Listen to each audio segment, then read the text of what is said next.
네, 안녕하세요. 요리치 영은입니다. 오늘은 지금 같은 약세장에서 이런 차트를 보면 관종에 넣으세요. 장바구니에 담으세요. 하는 그런 차트들에 대해서 이야기를 해보려고 합니다.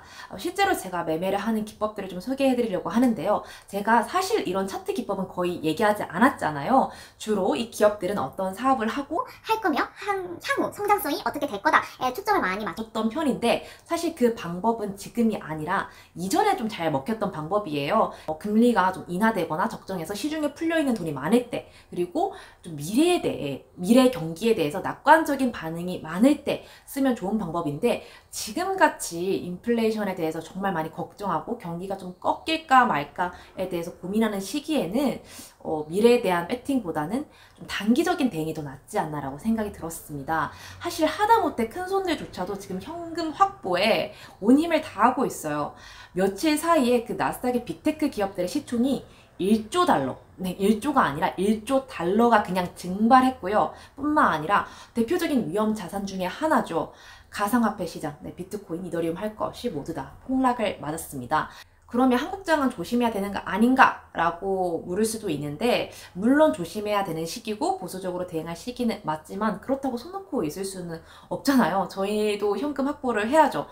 그리고 한국은 이미 선제적으로 조정을 좀 받았다고 생각을 해요. 몇 달 전부터 미국보다 먼저 조정을 많이 받았고, 뭐 내려봤자 2,400입니다. 코로나도 겪었는데 2,400은 껌 아니겠습니까? 껌. 그리고 바닥을 조금 다지고 있는 모습이어서 지금부터는 이런 차트가 보이면 이 정도는 조금 단기적으로 대응해봐도 되지 않나 라고 생각을 해서 말씀드리려고 합니다. 자, 그럼 지금부터 어떤 차트인지 말씀드릴게요.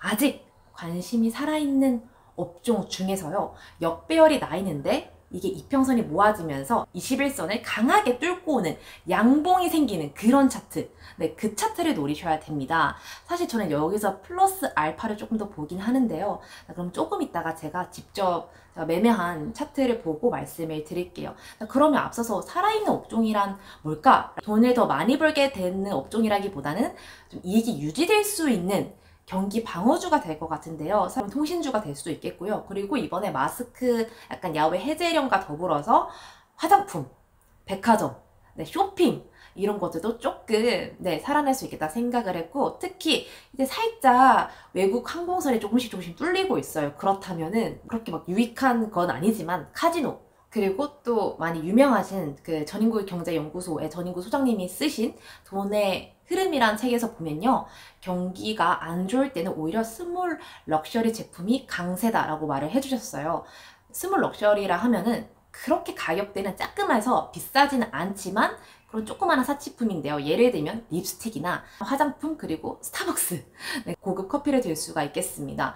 왜냐면 내가 비싸가지고 뭐 비싼 옷, 명품은 못 사더라도 립스틱 립스틱 정도는 살 수 있겠지. 응? 내가 비싼 하루는 못 먹더라도 스타벅스는 정도 사 먹겠지. 약간 이런 사람들의 살짝 심리를 건드리기 때문에 이런 주식도 보면 좋을 것 같다는 생각이 들고, 좀 스타벅스가 사실 좀 너무 내려갔기 때문에 물 타야 될 것 같아요.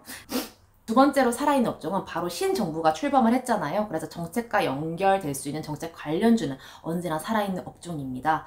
로봇, 5G에 대해서 되게 많이 얘기를 해줬거든요. 되게 5G가 좀 버려져 있긴 한데, 대통령 인수위에서 막 강조를 했던 정책들이 있는데, 그 정책과 관련된 업종들 중에서 혹은 지금 신정부가 출범해가지고 막 얘기를 많이 하잖아요. 그 얘기를 했던 것들 중에서 좀 많이 박혀있는 그런 업종들이 있다면 좀 눈여겨봐도 좋으실 것 같습니다. 그래서 제가 차트를 보여주면서 이때가 매수 타점이고 이때는 매도를 하는 게 좋다라는 걸 보여드리도록 할게요. 첫 번째 차트입니다. 롯데 쇼핑. 예, 여러분 지나간 떡입니다. 지나간 떡. 아직까지 주가가 낮긴 한데 그래도 롯데 쇼핑은 이제 완전히 이제 정배열로 들어섰습니다. 이전까지 완전 박혀 있었죠. 이때죠.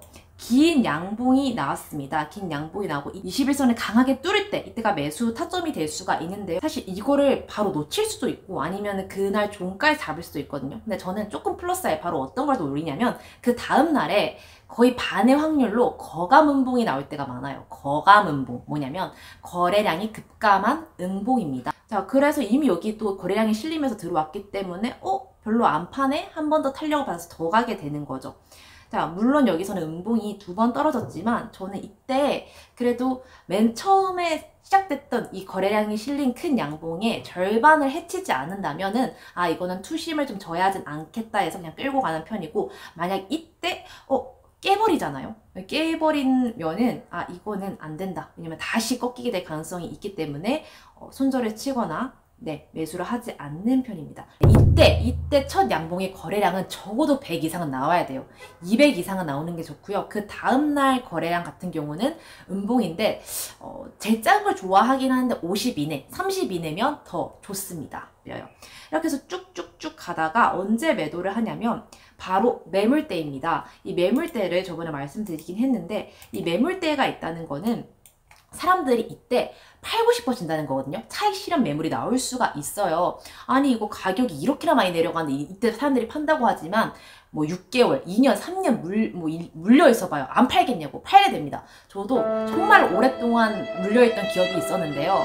이걸 내가 뭐 20만원, 200만원 먹고 팔아야지가 아니라 저 23원 팔았어요. 그러니까 꼴도 보기 싫어서. 이런 사람들이 아마 많을 거란 말이에요. 그렇기 때문에 여러분 이 매물대를 꼭 지표 설정해 놓으시고 매물대가 좀 크다 하는 부분을 목표 금액대로 설정해 주시면 좋습니다. 그러면 이때가 바로 자연스러운 매도 시기가 되겠죠. 이때 닫자마자 끝내는 것보단 그냥 꺾일 때, 이때 매물대 맞았는데 맞고 거래량이 줄어들면서 슬금슬금 꺾일 때가 매도 시기가 됩니다. 그리고 롯데쇼핑은 또 고마운 게 추세를 타서 한 번 더 가고 있잖아요. 그게 뭐냐면 한 번 더 갔다가 21선 지지가 돼서 다시 올라가게 된 케이스거든요. 이러면 이제 정배열에 탔기 때문에 21선만 무너지지 않는다면은 좀 잘 갈 수 있지 않을까. 근데 요새는 시장이 워낙 변동성이 심하기 때문에 예쁜 차트라 하더라도 무너지는 거는 십시일반입니다. 그래서 이거는 좀 무서우니까 애초에 예전역에 저 밑에 있는 거를 잡자. 이거를 말씀드리고 싶어요. 자, 그리고 낚이면 안 되니까 제 애착 기업인 리노공업을 보여드리겠습니다. 이 친구도 추세가 좀 꺾였어요. 역별 상태예요. 하지만 저는 단가가 낮기 때문에 괜찮습니다. 보시면 이때 21선을 강하게 뚫었어요. 심지어 갭으로 올렸어요. 그래서 와 이건 됐다.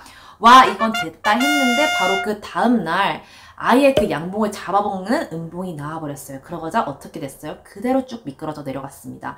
그래서 제가 하루 더 보라고 하는 거예요. 근데 얘는 문제가 있어요. 사실 리노공업 자체가 매물대가 많지 않거든요. 평소 거래량이 많지도 않고 이미 그 들어온 사람들이 되게 가격대가 낮아서 뭐 잘 팔지도 않아요. 그래서 이런 거는 뭘 보면 좋냐면 이런 좀 고인물이 많은 것 같은 기업들은 주봉을 보시면 됩니다.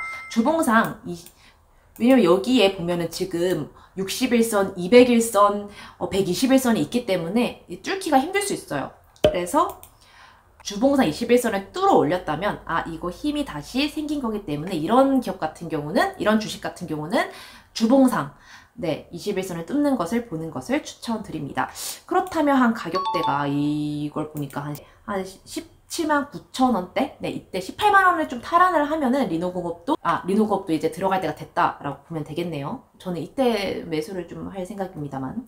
리노공업 같은 경우는 반도체 소켓 검사를 하고 또 DDR5까지 하고 있는 기업이고 재무도 탄탄하고 이게 막 모나지 않는 모범생 느낌이어서 제가 그냥 좋아하는 기업 중에 하나입니다. 그렇다고 막 엄청나게 많이 성장성이 있거나 뭐 엄청나게 하락할 가능성이 있거나 그렇진 않고 그냥 묻어나게 가는 것 같아요. 네, 다음은 이거 제가 다음 영상을 이제 DDR5에 조금 이슈가 있어서 DDR5에 대한 내용을 다루다 보니까 자꾸 DDR5 기업이 나오네요.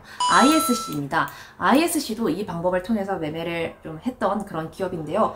보시면은 굉장히 추세를 잘 따라가는 그런 기업 중에 하나예요. 이때 보면은 21선을 좀 뚫는 이 현상이 나오거든요. 근데 문제는 그렇게 이게 시원하게 뚫고 다음날에 거감 음봉이긴 한데 아마 이게 거래량이 급감이 아니었을 거예요. 그리고 이 음봉이 이전에 종가 위에서 놀고 있는 게 좋거든요. 이 아래로 들어있는 건 힘이 좀 약해졌다는 뜻이기 때문에 아니나 다를까 이렇게 크게 처박혔습니다. 물론 시장 상황도 좀 안 좋았겠죠.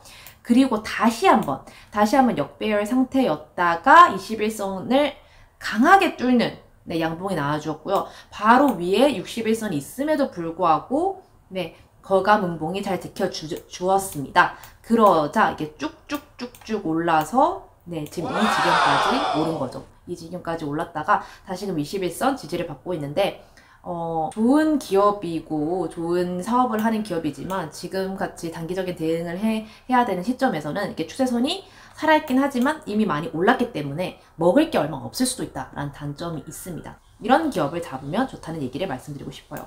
또 하나 말씀을 드리자면 인터플렉스도 DDR5를 하는 기업인데 이제 2위 이런 것만 나오냐, 이것만 계속 봐서 그런가 봐요. 이게 지금 역배열로 완전 역배열은 아닌데 조정을 받는 기간이거든요. 한번 쫙 올랐다가 조정을 받고 있다가 한번 뚫고 올라갔어요. 뚫고 올라가서 여기가 매수 타점이 된 건 맞거든요. 이때도 음봉은 아닌데 아마 거래량이 작은 양봉이었을 거예요. 그래서 쭉 가다가 매물대에 막혀서 떨어졌거든요. 매물대에 막혀서 쭉쭉쭉쭉 떨어지고 21선 지지도 안 돼서 떨어지다가 이제 다시금 200일선 지지를 받고 올라가고 있는데, 만약에 얘가 21선을 뚫고 16,000을 뚫고 올라간다면 16,500원쯤이 되겠네요. 뚫고 올라간다면 그럼 어디가 매도 시점이 되겠어요? 그쵸? 여기겠죠. 17,500원. 17,500원이 매도 시점이 되겠죠. 왜냐면 여기서 끊겼으니까. 근데 만약에 이걸 뚫고 올라간다 그러면 이 위에는 그렇게 큰 매물대가 위에 하나 있네. 그럼 그 다음 매물대 이쪽이 한 9,000원대, 이때가 또 매도 시점이 되는 거겠죠. 이 매도 시점은 여러분들이 매물대를 확인을 하면서 이전의 거래 상태를 보시면 이게 윗꼬리를 달았다가 떨어지는 데가 있어요. 그럼 이때 사람들이 차익 실현을 많이 한다는 뜻이거든요.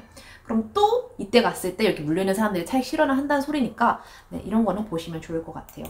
근데 아까 ISC 같은 경우는 사실 물려있는 사람들도 많이 없는 것 같아서, 만약에 이전 고점을 뚫으면 이제 지붕 뚫고 날아갈 수도 있는데, 요새는 막 지붕 뚫고 날아갈 만한 시장 상황이 아니니까 무섭다고 말씀을 드리고 싶어요.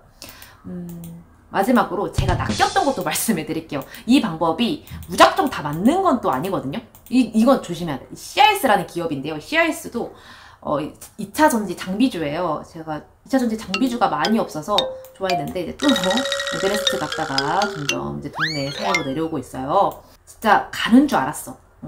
이렇게 가서 시원하게 뚫어가지고 가는 줄 알았는데 윗꼬리가 엄청 길게 달렸잖아요. 그래서 내가 다음날도 중요해서 봤는데 거래량이 진짜 작았어요. 14%였어요. 거감은봉이다 해서 봤는데 다음날 다 잡아먹었잖아요. 이게 봤더니만 이날도 거래량이 작긴 한데 이 윗꼬리에 있던 애들이 다 차익 실현을 하고 기다렸다가 여기가 충분한 거래량이 아니었을 가능성이 굉장히 큽니다. 그러자 그 다음날 사람들도 쫄아가지고 다 팔아먹은 거죠. 그래서 CRS 같은 경우도 낚였다라고 보시면 되고, 이렇게 좀 윗꼬리가 많이 달리는 기업들은 이 방법을 쓰기에는 좀 좋진 않은 것 같아요. 그래서 이 CRS 같은 경우도 아까 리노공업이랑 같이 주봉상으로 안전하게 갈 겁니다. 이런 건 안전하게 주봉상으로 21선을 돌파를 할 때, 요럴 때 들어가서 이전 매물대 가격까지 끌고 가보는 전략을 쓸 거예요. 그리고 아까처럼 추세가 살아있는 그런 거 같은 경우는요, 이 꺾이는 지점을 좀 잘 봐야 되는데, 이런 애들은 이 밑에 있는 거래량이 작으면서 야금야금 올라가는 게 되게 좋거든요. 이게 한 번 치고 올라갔을 때 50%, 60%인데 그래도 작은 미니 양봉을 싸우면서 올라가는 게 좋고, 이미 추세를 한번 타고 올라가는 것 같은 경우에는 거래량을 잃으면 안 돼요. 힘을 쭉 받아야 돼. 그렇기 때문에 더 힘들잖아. 원래 위에 있으면 더 달려있기 힘들잖아요. 그래서 힘을 더 받아야 되기 때문에 계속 100 이상 혹은 80, 90 이상 유지해주면서 버텨야 되는데, 음봉이 나오는데 조금 60, 50 거래량이 시들시들하다. 그럼 추세가 꺾였다는 뜻이거든요. 그럼 그때 매도를 치시거나 아니면 다시 내려왔을 때 21선을 지지를 하는 걸 보고 들어가는 것도 나쁘지 않습니다. 네, 오늘 저랑 이렇게 차트에 대해서 좀 알아보았는데 살짝 감이 오시나요? 여러분들도 여러분이 지금 갖고 계신 종목들 중에서 물탈 타이밍을 갖고 있다면 하염없이 내려가는 거 샀다가 더 내려가면 기분이 나쁘잖아요. 그래서 이렇게 돌렸을 때 좀 안전하게 물타기를 할 기업을 찾거나 혹은 관심을 가지고 있던 종목 중에서 이거랑 좀 비슷한 차트가 있다면 좀 눈여겨보시는 것도 좋을 것 같습니다. 물론 지금 같은 시기에 차트 매매법이 완벽한 거는 아니에요. 물론 타이밍보다는 자산 분배 그리고 가치 있는 기업을 찾는 게 시간이 지나고 보면 이기는 게임이다 라고 늘 말을 하지만, 그건 시간이 지나고 나서야 아는 거지. 그럼 그 시간 동안 계속 져야 되잖아요. 난 그게 싫다고.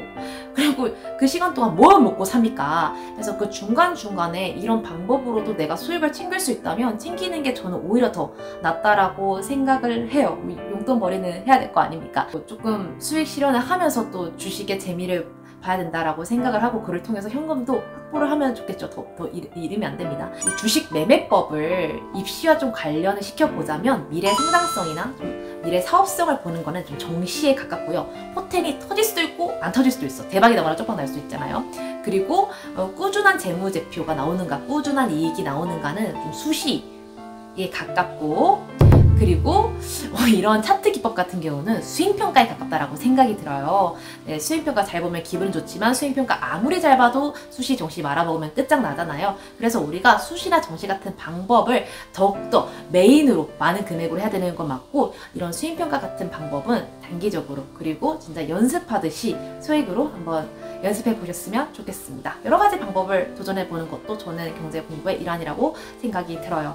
그러면 지금 많이 속상하시고 저도 속상하고, 사실 뭐 주식 시장 보고 싶지도 않은데 그럼에도 불구하고 계속 나아가면 길이 보인다고 생각을 하기 때문에 끝까지 한번 누가 이기나, 네가 이기나 내가 이기나 한번 해보도록 하겠습니다. 그럼 다음 시간에도 재밌고 유익한 영상으로 찾아올 테니까요. 구독, 좋아요 눌러주시면 감사하겠습니다. 그럼 안녕.